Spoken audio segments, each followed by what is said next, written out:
Hello, everyone, and welcome back to Pinnacle Academy, the technical series where we go beyond the basics and dive into innovation that is shaping the future of water treatment. I am Sannel Patel, Director of Business Development and Marketing at Pinnacle Ozone Solutions. I am excited to be your host today in today's conversation and topic that's increasingly critical for operators, engineers, and decision makers alike. This is the optimization of water treatment processes.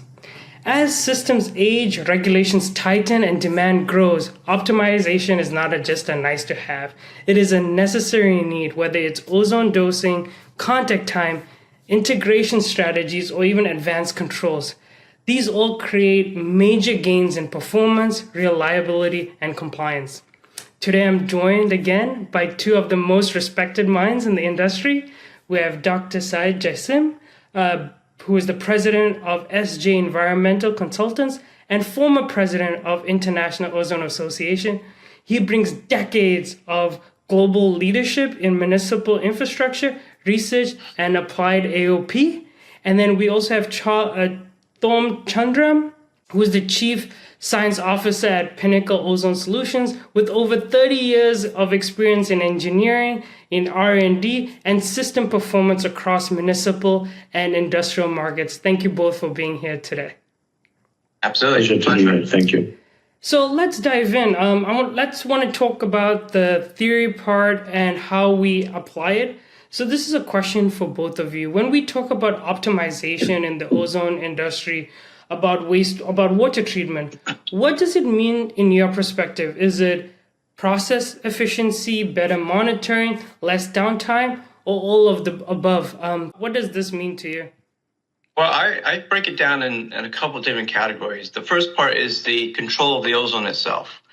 So you have the optimization, how to control the gas flow, the amount of ozone you're generating, the concentration of ozone, the actual dosing of the ozone itself. So there's a whole category there about how to control that really well. And that matters especially in larger systems, because in larger systems, not only do you have a CapEx cost, you have an OpEx cost, an operational cost. And that operation cost can have a huge impact over 5-10 years. So there's a whole piece there in which we can dive into.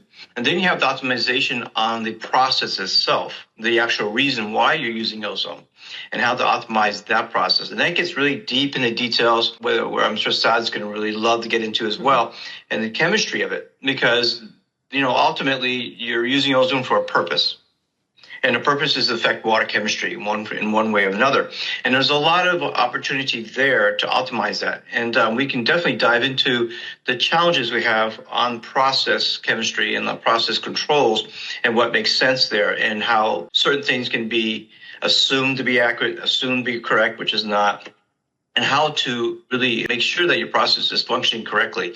And that can get really deep into training as well, into client and the people who operate the generator, not only how to maintain it and make it functional, but really understanding, well, what are we doing? Why are you using ozone, and what are your expected outcomes, and what's realistic as well. So to me, there's two parts to it: the hardware aspect and the controls on that, and how to make the ozone efficiently, consistently, and controllable from 0 to 100% output. They have the scalability for that. Also controlling the amount of gas flow, which is a consumable in larger systems for, like, say, locks, for example, and the power for that system. So there's a whole area we can go into that, but that's the general overview of optimization from the two different aspects. Yeah, so Dr. Jasim, would you like to add anything? What does it mean to you? What does optimization of a system mean? Yeah, optimization basically provides the potential for lowering capital cost and operation cost, as Thoram mentioned. And it is part of the main consideration in making decisions about treatment system and what the processes require. So basically, you look at optimizing the physical structure, optimize the current treatment processes, if it's chemical, or for example, disinfection. Is it ozone, or better to use it? What's the advantage using ozone compared to others? Optimize also human infrastructure. So optimization is many things, and could be a pre-design, during design, and during operation. And both of you stated this, and I think optimization, a lot of people consider this as cost, right? Everyone associates ozone being a costly endeavor. Tom, you've designed dozens of systems or hundreds of systems. What do you see the biggest performance variable that you look at? What are the mistakes that you see from other ozone system designs or setups that affect cost widely? Well, for me, it's from the very beginning where you start the process, and that is, well, answering the question, how much ozone do I need, and is it effective? Is it going to get the job done? And so for me, starting on the benchtop studies is, I think, the best way to start for most things. Some things are really well set and you don't have to, but for most things, benchtop, because then you get an idea, well, how much ozone do I need? And that's a big deal, because especially in large systems, if you need 2 milligrams per liter of ozone dose or you need 5, well, that's a huge scale difference in cost. And you better have a good reason why you need 5 or 7 or 10 even. So the benchtop is extremely important. And I see errors in both places where they have not had enough ozone because they didn't do their due diligence well enough. And that's not a good place to be. Or sometimes in other places where they have way too much ozone. And so therefore the customer paid much more than they needed for that system. So we want to be, we want to stay somewhere in the middle of those. Obviously, we definitely don't want to have not enough ozone. We prefer not to be in that place. We prefer to be in a place where we have plenty of ozone and some room to grow. So benchtop is extremely important. I've seen some systems where I've actually had to turn away jobs because I said there's too much cost to do this. It's going to be thousands of dollars per gallon of treatment. And it's just way too costly for that. So there's times when I've actually had to say that, for the customer and the client, and due to the demand. There's other instances, though, where it's really good to go from benchtop to pilot, because now you want to kind of scale that to prove the process, to make sure you take any bugs out that you didn't see, something that wasn't seen as a possible variable. I have a good example of that, and a real-world example is we had a system where it was an animal waste facility doing some post-treatment and ozone was a key part of this treatment to remove BOD and COD. And I did a water sample for them. This is before they actually developed the whole system. It's supposed to be representative of their whole process. So we did a study in it, and it's a lot of ozone. It took I think we designed it for around 200 to 250 milligrams per liter of ozone dose to reduce the amount of VOD that they had to reach compliance. Years later, after they got the system set up, the process running, and actually physically installed the whole pre-treatment part, their demand was actually 2 to 3 times as high. Now, we had some room. We put room in there, so we actually were able to do better than I even predicted in our process. But they're really challenged because their representative water was not truly representative of the actual process. And that can happen. And so I try to accommodate for some of that, but there's only so much you can do because that affects cost, And that's an example. We really have to work hard with the client and say, okay, well, we need to do some upstream work to get that water quality at least closer to what was representative of the original sample that was sent in, so that we can achieve their goals. So, that's an example of an area where really getting that water quality down correctly and a representative sample is extremely important, especially in large systems, because of the dose scaling of the dose can be a very big impact. Yeah, and I think a follow-up question to Dr. Jasim about this is, I know you've been in the industry for so long, and I think ozone in the industry has a negative stigmatism on cost. Right. And you see a lot of people, as soon as they look at ozone, they just say this is extremely high cost. What do you see in terms of the municipal perspective? What is the optimization efforts that may help with reducing the cost aspect or reducing or increasing the biggest impact on projects to make it more successful? What are those aspects that you normally look at? Well, to start with, you're selecting a technology. So especially talk from experience, when you're introducing, you're the first one in the region.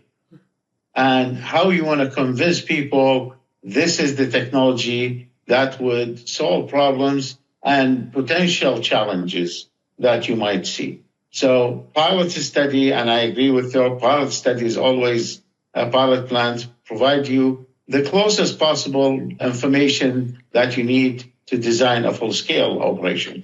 And that's what we did. A few years of work looked at how to improve water quality when you use ozone. What are different concentrations, the location where you put ozone. This way, you'll be able to identify what are the advantages. One of the advantages that we found that the use of ozone helped us to reduce chemical use, and that's what reduced cost. We found like when we started, ozone, and in the pilot when I was doing it in the pre-coagulation ozonation, I was able to reduce the amount of coagulants and coagulant age used, and also improved the settling of particles in the sedimentation. So that extended the filter runtime and reduced the head loss in the filters. And that is an advantage. So when we did it, did the startup of the plant, and people were impressed, the consultants and the manufacturers, because I wasn't as surprised because I've seen it in the pilot. And I was, in a way, sure that this will happen because it is just an extended size of the operation. And we've seen turbidity for the same dosage we were using. We start 8 o'clock in the morning to 8 o'clock in the night in the startup, 12 hours. So after an hour or two, we see the turbidity drops from 0.06, the filtered water, to 0.03. And continues like that. When we shut the ozone at 8 o'clock at night, after an hour, it goes back 0.05, 0.06. And we kept doing that. And we had a very short time in the startup because we were prepared. Even I had the operators, I have them trained on the equipment when they're getting built. So they start to have a good understanding. And we had only 12 days for a startup of 2 generators, each one 500 kilogram per day capability. And so it's a good sized unit, And the other thing as well, improving water quality, reducing chemical use. And when you extend filter runtime, you reduce your backwash. So when you reduce your backwash, you're saving money because usually the pumps that run the backwash are big and use a lot of electricity, and also the wastewater produced. So all that, when we put it together, and it was very impressive. We looked at data, and I was planning for that, and we collected the data for full year before the ozone and a full year after. Details data, how much we purchased, chemicals, and all that. So it's not like estimates. Know exactly how much the purchasing department paid for this chemical, how much electricity cost, all that. And the results were impressive. We were able to save $4.55 per milliliters. And we were running to 300 milliliters a day. So the total cost difference was about $247,964. The difference in costs in operation. So that justified the investment in this system, plus the improvement in water quality. That's the major thing, because the disinfection is a key. When you have ozone, you have better capability. Chlorine cannot have. So chlorine, you still have it for distribution system, but the primary disinfection, ozone will play the big part. Removal of pharmaceuticals was a big issue as well, and was very key results, improvement for removal of pharmaceuticals. And we published that a year or so later to show the results. We did it pilot and full scale. It was really impressive. And that changed the idea. That's why 7 cities followed the steps we did, because you see the advantages, reducing costs of chemicals, also improving water quality to the public. And I think that's one thing that I would like to dive in a little bit deeper, right? Is when people think about ozone as an ozone generator where you have to buy components, right? You have to buy the compressor, you have to buy the oxygen concentrator, or you have oxygen source provided. And then you buy the ozone generator, the chiller, you buy the injection system. There's a big upfront capital cost. With the chemical side, you just have to buy, you may have to buy injection skid, or it may be priced into the chemical cost of it. over time, we've seen that ozone is much more efficient in terms of not just safety element, but also in terms of producing that amount of ozone constantly where chemicals you may have downtime. What do you see? What do each of you see? Do you guys see that ozone in the long term when you look at like a 20-year period? Do you see ozone being a cost saver for the customer? Or do you feel like ozone is still a little bit more expensive or is a little bit difficult to work with compared to the chemicals? I would like to get both of you guys' opinion on that. What do each of you feel like? I know you've both been in the industry, and I want to see, because a lot of people make that justification. Ozone, expensive, let's put it out the window. But what do you both feel in terms of that? Well, I'd like to answer that one for sure. So over the last maybe 35 years I've been in ozone, I've seen a dramatic change in the ability to make ozone efficiently. And that's a huge part. We have a lot of numbers out there, the power density, the cost of kilowatt hours per kilogram of ozone, all that has actually increased over the years. And we have worked on our engineering side extremely diligently and with a lot of effort to make ozone not only consistently, but efficiently, in practical ways as well. So a long time ago, maybe in the year 2000s, mid 2000s, I saw that the need for getting, higher percent by weight ozone, like some of the really big generators that were doing, 10% or 12% by weight, was extremely important for a lot of reasons. And over these years, we've actually gotten really good now at making ozone at those high percent by weights and doing consistently. And it's quite a story about getting there, because there's not only just how to do that, there's a lot of certain patents being put together, a lot of things on how to get alloys and all these things that make this ozone consistently in the generator itself. Different aspects of about how to consistently make that so the generator will last 10, 20, 30 years. And also how to get that power density where you can put so much energy per square centimeter within the block itself, what makes the ozone, the plasma block, or whatever, the different designs. But also in air quality, meaning in terms of the oxygen quality has been real important, how that's designed, the tubing that's designed for that, how clean that is for either locks or air steps or oxygen concentrators. And then the power itself and how to control that. So then you have over time, these things like mass flow controllers and different types of things you can put in a system to control the gas flow rate, to control the power, to ramp that power up and down. And then you have all that programming to make that happen. So what I've seen over the time is the ability to make the ozone consistently and reliably has increased more and more. And the cost for doing that has to some extent decreased as well, because the work has been done. The programming has been put in place.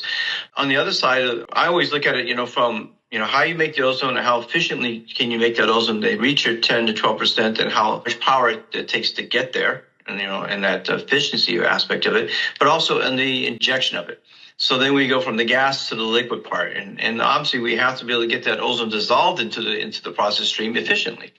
Otherwise, we're wasting the ozone. So you have that whole engineering, hydrodynamic flow controls, gas liquid ratios, shearing of the gas bubbles, that technology has been refined more and more. Where we're pushing the limits there, or pushing that solubility limits higher and higher. We have 10% by weight. We got a lot more solubility we can work with. We've got good shearing action. We know how to shear it through, of course, using Maisie and other different type of injectors, but Maisie injectors, for example. And then post-injector with back pressures, shearing it again and again in such a way that we can always achieve that 93 to 95% transfer efficiency, that sweet spot that we want for the ozone. And how to do that in all different types of applications. One of the things that we've had to be really versatile in these applications, and how do we dose this? Do we have, a 500 gallon per minute line or a 5,000 gallon per minute line? Do we have high pressure we have to work with, low pressure? What's the dose levels you have to work with? So I think what's happening is that all of us are getting more versatile in the engineering side to be able to handle these other challenging water qualities, especially outside of municipal, that have been very difficult to address, that have been hard to address. The science behind AOP is increased, where we're now able to really dial in either the peroxide, the ozone ratios, and dialing that in. Sometimes ozone UV has an application there, and sometimes it's different metals that are used for creating AOP. So there's definitely a greater science behind that, where we're actually able to apply that in a way that's able to reach different parts of the industry and the market in a way that we've not been able to before. Dr. Said, if you would want to add to that, what would you say in terms of that cost to ozone ratio? Well, with the issue with the ozone when you apply, especially when you start up as a plant, most of the time you use more than that is needed. And then that's where the optimization process try to refine the application. And when we started first, we started slightly higher ozone application. Then we were able to bring it down. And also the selection of the process, for example, the quenching agent. And because you need to have the calculation to add the proper level of quenching and which quenching agent. Like it was recommended to us first, sodium bisulfite. But then that was emission of SO2 was a problem. So we did a bench scale evaluation comparing the sodium bisulfite versus calcium thiosulfate and hydrogen peroxide. And we showed that calcium thiosulfate will do the job with no emissions and all that. That's been running since 2001. We changed it. And at that time, even it was under warranty. I said, I take as a plant manager and project manager, I took the responsibility for the change because the health and safety is a big issue because operators will not be able to get into the ozone room without wearing masks. In the regular operation, no ozone leak because of the SO2. So we switched to calcium thiosulfate, and until this day, 24 years as of last June, it's been nobody has any issue with that. So, and that is you refine your application. The other application I had when we built the water treatment plants for the city of White Rock in British Columbia. And this one, there was no water plant before. People used to get their water directly from the wells, pumped to their houses. And there were arsenic and manganese level. So we did a pilot scale, a quick pilot scale, because we were able to get a funding from the government for the project. But they want us within 2 years from the funding we get it, you have to have a plant running. And that is not an easy, a 15 million liter plant. So that's not easy to get it. So we finished the pilot plant, very short study within 6 months only. But what we did, we established the need to oxidize arsenic and manganese, and especially arsenic 3, which is more carcinogenic than the arsenic 5, and it's not easy to be absorbed by the media. So we looked at 0.5 and 0.1 and 1 milligram per liter. So because you don't, exactly what Thoram mentioned as well, you don't want to get undersized unit because you will be stuck. So we did that range. We thought 0.5 or 1 would be that. So we took this level to the manufacturer. They built the system accordingly. So when we start building that, I was going through more details of the kinetics and the rate of reaction. So I thought, we were running at 0.5 and it was working, but I felt, what if we reduce that? How this could affect it? So we went into 0.4 milligram per liter and we ran for days and we were taking samples and we rushed it into the lab for testing for arsenic 3 oxidation. And it shows 100% oxidation. First, before that, we did arsenic speciation to see during months of the year what is the level of the arsenic. We found it's mainly during the month of wintertime because water is more stagnant and attaching itself to the water to the geological structure. So arsenic will leach into the water, because water is more contact time. So that gave us some ideas when we are testing wintertime versus summertime. So we were able to go down to 0.2 milligram per liter. In fact, it was not easy because the system was not built to go that low. So we called the manufacturer, and on phone and online for hours, we adjusted some of the electrical setup of the unit. We were able to run at 0.2. And it's been running on 0.2 for the last 6 years. So that saves a lot of, when you plan to do that, it helps you because you reduce operation cost, you reduce capital cost when you buy it, and also you reduce the footprint of the plant when you have a smaller system. And that's important for climate change. You don't have to build a bigger plant. When you build a bigger plant, you reduce cost, this way. So it is basically, we were able to build a system that could do a 50% less when it used to operate. That's a great example. So it was a successful way of doing that. I like that. That's a great example of optimization. It reminded me in this discussion of optimization of a drinking water plant up in North Dakota that I visited, and they had installed our ozone system for the purpose of manganese removal. And they were not getting the results they needed. They were getting breakthrough. They were not, getting down to the levels of manganese that they wanted to, and the residuals after the filtration weren't capturing it. So I went up there to check out the system and determine what's happening. And there was really two key things that was occurring with their system. The first big one is that they're using ORP, oxidation reduction potential probes, ORP probes, are a great use for manganese removal because there's a sweet spot you need to get in terms of the oxidation potential there, the pH diagram that you need to make manganese precipitate. So the first thing I noticed up there in that system is that the ORP probe was after the filters, after the long contact time. Before filters, but after the contact chamber. And the problem with that is that they were trying to reach a 500, 600 millivolt ORP after a 15-minute contact time.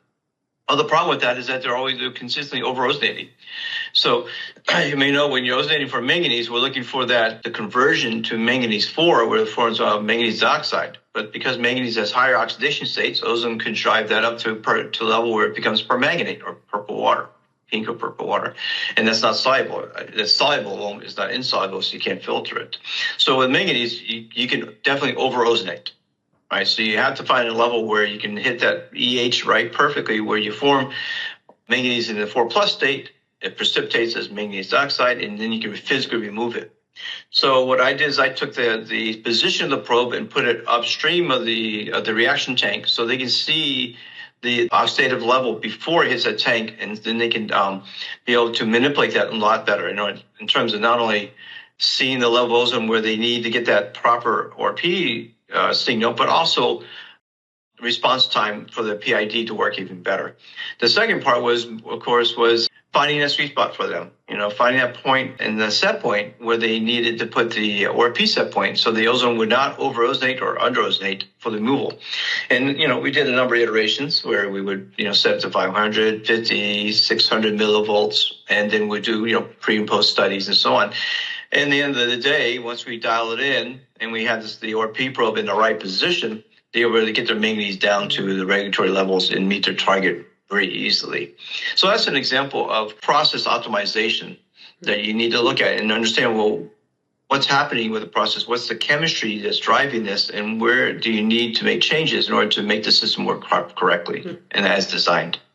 Yeah, thank you both for touching on that, because I think, just to summarize this, I think it's important that our viewers and customers understand that, if you just look at ozone and you don't have much experience, the cost could be 2 to 3x or even could be half. Because you haven't really done optimization of that application of that exact water, you may have, it's a guess then. But once you do actual research and you actually do a pilot test or even lab test, you then get an understanding of exactly how much ozone is required.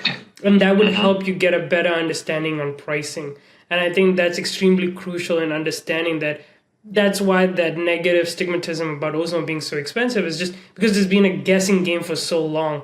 I think once you go in and you actually design it, it helps with implementation and cost as well. So I agree with both of you on that sense. I do want to move or pivot the conversation into monitoring and automation. I know that's something that's extremely big in terms of the ozone industry. How important is data and in unlocking like real-time performance gains? What do you guys see in terms of like control, like the control aspect, the monitoring aspect with the ozone system? How crucial is that in optimization as well? Tom, if you want to start us off. Yeah, sure. I think it's extremely important in a couple of areas. One, on the ozone generation part, when you have data collection on all the major parameters, gas flow, ozone output, grams per hour, ozone density, power systems, the amount of, power consumption, and of course, the response from a probe, be it a dissolved ozone probe or an ORP probe, and or another type of probe. Sometimes you look at TOC or color or other parameters. I think it's really important. One, the ozone generation side, you get the understanding of what your production is and how much your energy cost is, and you can start extrapolating that out and say, okay, I'm using this much LOX, or I'm using an air step. This is how much electrical cost for the air step and the compressors and all that for that area. The energy for your chillers. What temperature am I setting at? Maybe I don't have to have 55 degrees Fahrenheit water. Maybe I can bring that up to 65 to 70 and save on chiller energy because I have plenty of ozone. I don't need to get down to that cold. So you can optimize it that way. On our systems, on the Pinnacle systems, they have the capability of monitoring controlling the oxygen gas flow as part of the process for determining how much ozone you're outputting, not just electrical output in control of the ozone concentration, like 0, 100% scalability and turn down ratio, but also the gas flow. So, for example, if you have a system where I don't need 5 milligrams per liter, I only need 2 milligrams per liter. Not only is the energy reduced, but also the gas flow is reduced to maintain the same percent by weight, 10% by weight as a set point. And you actually will save on gas, not just energy. Mm-hmm. And so knowing all those parameters and having that scaled or having that graphed out and then looking at the graph and seeing where all those parameters are being affected by your process gives you a really good understanding of where you are and what your cost is going to be 5 to 10 years down the road. The other part that's really important is data collection is, of course, the probes. What are you doing? A lot of systems, especially in municipals, need to get the disinfection credits. And so you have to have, a good dissolved ozone probe showing your dissolved ozone residuals that gets data logged and that gets calculated into your CT credits, and that has to be logged, for regulatory purposes.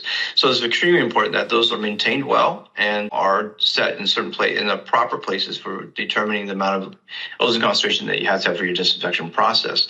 So I see all those are very, very important in building up. And there's a whole nother discussion I'm sure that we can get into on the probe side and how important it is to understand what you get from probes and how to maintain those. And what I always like to say that any probe and any other really output, they are designed to give you a number, not necessarily the right number. Mm-hmm.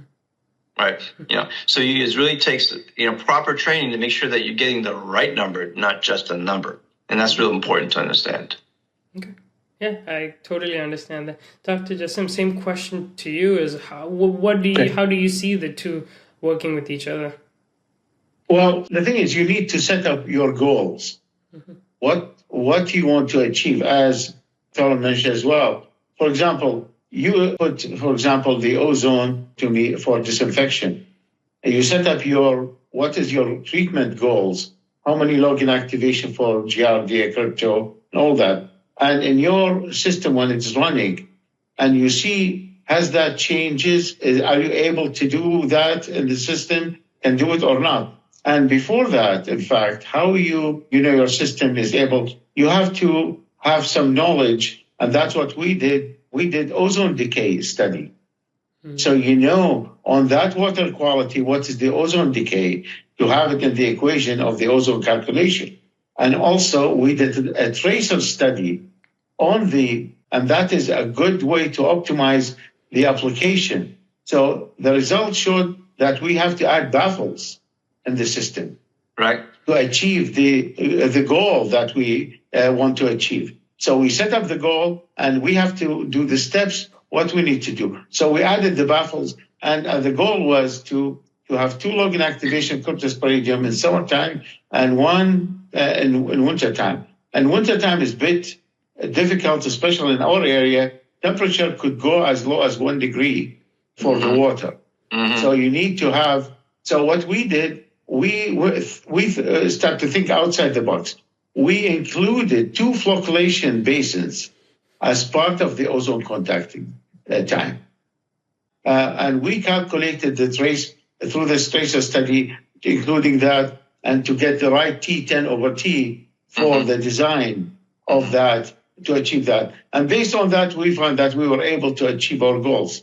Also, one of the other performances, what is the impact on the other processes like reduction of turbidity? Are we achieving that or not? And these are the things, especially you focus in the areas that is important, like disinfection, turbidity, and also disinfection byproducts. You need to see that you are made within the guidelines of the disinfection byproducts. And what is the impact on reduction of THMs?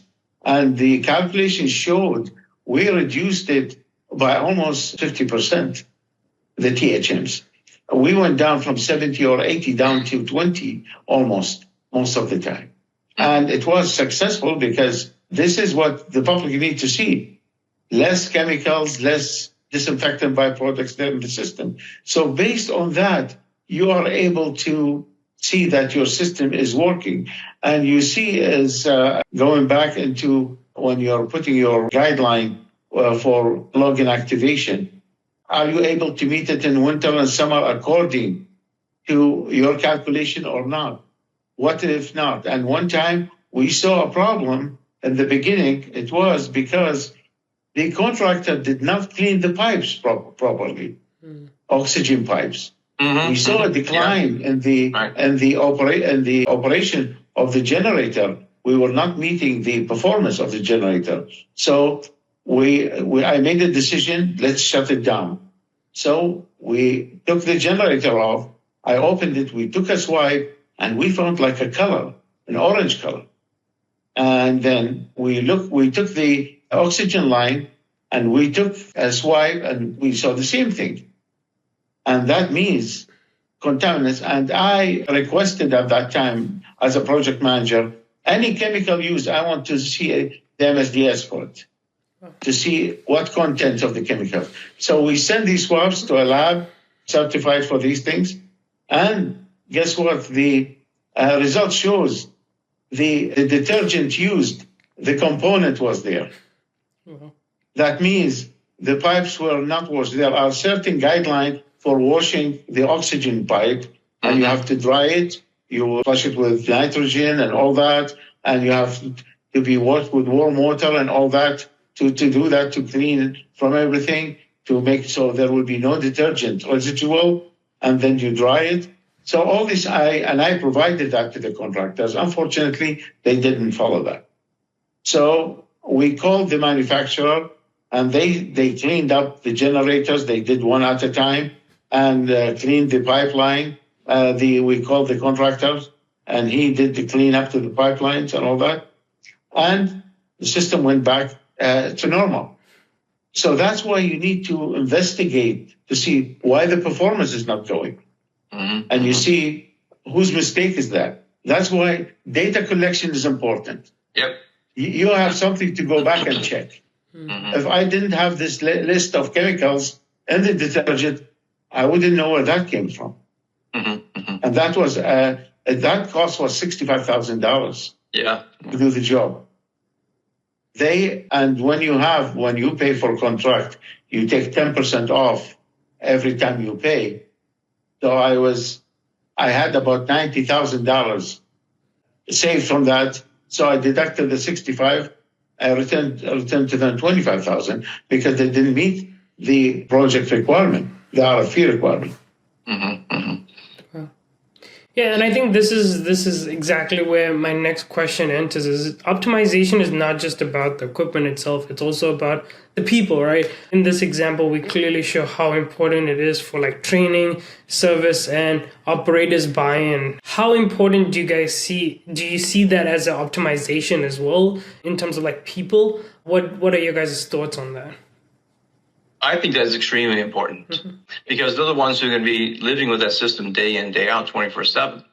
And for me, it's I kind of compartmentalize that a little bit. You have the maintenance aspect where you really need good training and whoever's going to take care of the generator to teach them. And we try to teach them as much as possible on their end. Sometimes they want to be able to do everything, get inside the generator, do their own work. Or we offer, of course, service, packages to take care of it for them. They don't want to mess with. They don't want to open the cabinet. Mm-hmm. So we take care of everything internally for that. And so that's very important part. Depending on the culture and the company, it will depend on how much their maintenance people want to get into it. Mm-hmm. On the other side is the operation part, and I do a lot of training on that side, and I think that's extremely important because I really want our clients and people who run it to know the chemistry. To know what's happening and why applying the ozone and what to look for. So I find it extremely important not just to know a protocol or method, but why are they applying it this way? What are the things that they need to look for in terms of the ozone dose, water quality, visually what the water is supposed to look like in some processes, or whether it's the lab tests as it's come back when it comes back from the post-ozonation samples, pre and post, what is it supposed to look like? What are they looking for? And the other part, of course, is probe maintenance. So depending on the type of probe, be it an ORP probe, dissolved ozone probe, sometimes in some special systems you have UV ozone probe. Sometimes you have another analyzer, like a TOC analyzer or a color analyzer or turbidity or something else that you're looking at post-ozonation. And to understand what that means is extremely important. And I really try to convey that to the client and especially to the ones who are running it, to get an understanding of the process. Sometimes they're not ready for the deep chemistry, and that's okay. But really to get a feel for, well, what does this number mean? If I have a dose of 1.5 ppm ozone and I have a residual of a color residual or disinfection residual, what does that mean for them? So training for that, especially on these different systems, I find extremely important. Not only, and in addition to that, is probe maintenance. Yeah. So a lot of times these probes, they don't last by themselves. They need to be looked at. They need to be maintained. There's on ORP probes, there's an acid wash protocol. There's a calibration protocol. Especially on the ozone probes, they're galvanic in a sense, but they're membrane probes. So keeping a good maintenance on the membranes and electrolyte solutions, keeping them in good shape is extremely important, and how to do that and define the frequency for that as well. Part of the other part of it is determining how often do I need to check these probes, or how often do I need to calibrate them, or do I need to clean them? And a lot of times that can be either that's already established by the protocols established by the company themselves or the municipality, so that's already set in regulations. In other places, you have to determine based upon the system you're doing. And you have to learn it. What's the personality of that industrial process and the ozone process, and how often do I need to look at that probe? Do I need it every day, once a week? Can I go for a month? And that depends everything on the water quality and the water chemistry and what you're doing, and what's affecting the probe, what's physically affecting the probe and its ability to give you a proper number. Okay, perfect. Thank you. Dr. Jasim, same question for you, sir. Training is an important thing, and you need to develop the training. Like there is a training protocol based on pursuing optimization activities and also performance evaluation. Mm-hmm. And that is especially, you need to train your people on that to make them understand what performance potential means and how to improve that. And this, you need to develop a priority for that. And as it's been mentioned about the data, you need to have a log book for each monitor, basically, to see, following the instruction of the manufacturer, how long has to be electronically checked to see it's performing the same thing. And also cleaned, the probes has to be cleaned regularly. And there are certain things that need to be replaced according to certain operation time. Without this logbook for each, or if you have a logbook for everything, that's good, but you have to have things divided for all the analyzers. Like, for example, typical ozone contactor, you need at least three dissolved ozone analyzers. So this has to be, the logbook has to include all the details, when it's been installed, when it was tested, and also you do samples taking the indigo test to do that to make sure the reading you're getting, on the system, it is actually what it is. If it's not, there's a problem. And you have to establish, because of your raw water quality, if your raw water quality, it comes like with high turbidity and all that, or organics, expect the probes to get dirty regularly. So you need to clean it regularly as well. So this is important. And also to show how to take the samples properly. And I was just going to say. In my role when I took over as a CEO for the Walkerton Clean Water Center, we developed training programs because after the Walkerton, when 7 people died, the government established this center, and I was appointed as the founding CEO. So we developed programs. When I went there's no training on anything, no program there. So I started it from scratch. In 5 years, we were able to have 50 training programs on different things. Ozone for drinking water was one of them, and sample collection was one of them as well. How to collect your sample and how to measure, for example, sample for THMs is different from bromate, from everything. So the operator need to learn how to do that. So we established these courses to train people on site, and we developed a training facility, basically a pilot plant. So the operator comes, have a hands-on training, not just theoretical. Take sample, operate the system. And we developed a program even for graduate students at University of Western Ontario and in London, Ontario. And they will come and spend 2 days on the pilot plant, learn how to operate an ozone system, what samples to take, and how to measure the CT calculation to do that and all that. And this is because those people are going to be the engineers in future to run systems like that. So training is very important. Currently, I train I have a training course on ozone. It's a full day. I just had delivered one last month to the operators in Windsor. They have the new operators coming. So with the new operators, you need to go step by step. During my time, I used to have, I believe, 17 operators. They're all retired now. I have all new operators. So in the last 3 years, and I did a training 3 years ago to them, and now another group, new ones as well. So you develop that, and I give them after that half a day training on optimization. Why optimization is important? This is, you need to, because those are the hands-on people. They need to know they are collecting the right sample and the right data. Agreed. Yeah. Okay, perfect. So final thoughts. I want to ask you guys a question so that if someone came up to you and had this thought that just ozone is expensive, ozone is not, it's too new, or it has this negative stigmatism about it, how would both of you answer that question in your final thoughts, taking information from this talk, but even from your guys' experience? What would you tell that individual to help them look into ozone further? So Thoram, if you want to start us off. Well, I guess I would start with the water quality and what they're trying to achieve, and then tell them the benefits of the ozone process and ozone chemistry in terms of comparison to what the traditional method or the method they're using right now, and really try to point out the differences.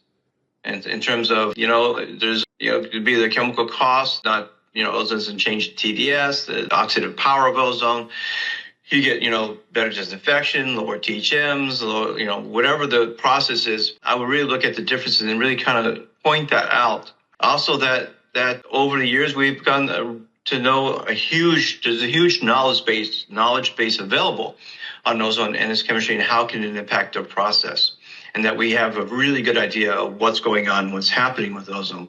So first, I would point that out. The other part I would point out is that ability to generate ozone and in such a way that's reliable, consistent, and extremely precise in its control has been developed very well over the years, and it's very reliable.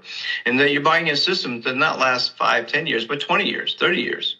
We know as you're getting a generator that's going to last many, many decades. And we worked out how to make that ozone consistently in a way that really benefits your process so you can rely on it. And that's huge. To be able to in the past, these generators were expensive, not only because they're expensive in terms of hardware. Some of these systems were huge, right? The big iron lungs that we talked about, the very large systems, and it took a lot of capex and a lot of space and a lot of maintenance. And some of the tubular systems, though the really big ones, you still have them, but in terms of up to, so many hundreds of kilograms per day, you have a lot of smaller systems, so the maintenance is a lot easier. So there's certain costs that have been reduced due to the power densities we can achieve now with ozone generation, where not only are they smaller footprint, but also they last significantly longer because we do things to make sure it does last. Like Saad said something about, when he was mentioning about the oxygen lines. That's actually, we have a story for that's very similar to Saad that you had, that we had a contractor that did not clean those lines correctly. And we learned from that. And so we're very, very diligent, making sure that the oxygen lines are clean, everything's, the gas source is the quality that we need, and the generation and a power source and all that. So really, I just would really look at the overall picture and then point out those benefits, especially in their process, what would be the difference between what they're currently doing and what ozone can do for them, and how much better it is in terms of, either disinfection, water quality, the health of the water, or their actual process itself, and that it can be done in a consistent, reliable way for many decades. Perfect. Yeah, same question for you, Dr. Saad. I will add to the great points that Thoram just had. The issue is get into some specific results we achieve. For example, we give them examples. This system has been running here for about 25 years. The same investment you made 25 years, the system is still working, and it is a great investment. The biggest thing is the impact on human health. Mm-hmm. You are producing a safe drinking water. You're not just killing bacteria, but the biggest issue now, you have pharmaceuticals in water, endocrine disruptors, personal care products. Mm-hmm. Ozone, it shows that there are data, and we tested it on site to show that ozone is capable of removing that. Previous system cannot do that, and we compared the two. The other thing as well, climate change impact on systems, cyanotoxins. Ozone is the successful technology of degrading and inactivating, oxidating cyanotoxins. Mm-hmm. Chlorine cannot deal with many of those. And currently we're doing a study, in fact, to go into more details, and we make it public. Because these issue of impact on human health, I think, comes number one. And look at example why people use ozone. After Milwaukee incident, where 100 people died, the city implemented ozone for the 2 plants they had. And everything has been going smooth since then. So impact on human health, there is no cost to compare how much value of a human to lose. And we've seen that in Walkerton when we lost 7 people. We've seen it in Milwaukee when they lost 100 people. That is a scar at the water industry when it happens. And the people lose the trust in the water system, public water system. So having these technology provides safe and continued supply, reliable system for that kind of high-level safety. The other thing as well, ozone proved to have the best quality for tasting as well. Like the ozone application in Windsor, they received 4 awards, the best tasting water at the Ontario Water Works conference. And they bring samples from different cities. Windsor was number 1 always. And then the people, they said, you should not bring your sample anymore because you win easily compared to the other systems. So they stopped doing that because, many cities after us, like Burlington, Oakville, others, Toronto, they implemented that because public satisfaction is important, public safety is important. The biggest cost for taxpayers is health. So you don't want to have some unnecessary incidents. That's why use of ozone will provide you with a safe drinking water. Perfect. Thank you so much. All right, so that wraps up our discussion. Thank you. This has been a fantastic discussion. Thank you both for your insight and experience. It's been a very high level, high technical conversation, and I think this was amazing. For those that have been watching, I really hope that this session has not just sparked ideas, but helped you understand what ozone provides you with. It's not just about cost and like how expensive or how cheap it is. It's actually about optimizing it and having a smart design, having a smart service plan, a strategy, and how to actually create a system that doesn't just perform, it provides you with a long-term sustainability as well. So thank you both. Be sure to follow us on Pinnacle Academy for more in-depth conversations, not just about ozone, but AOP and other technologies as well. So thank you everyone for watching. And thank you, Thoram, and thank you, Dr. Saeed as well. Thank you so much, guys. Take care.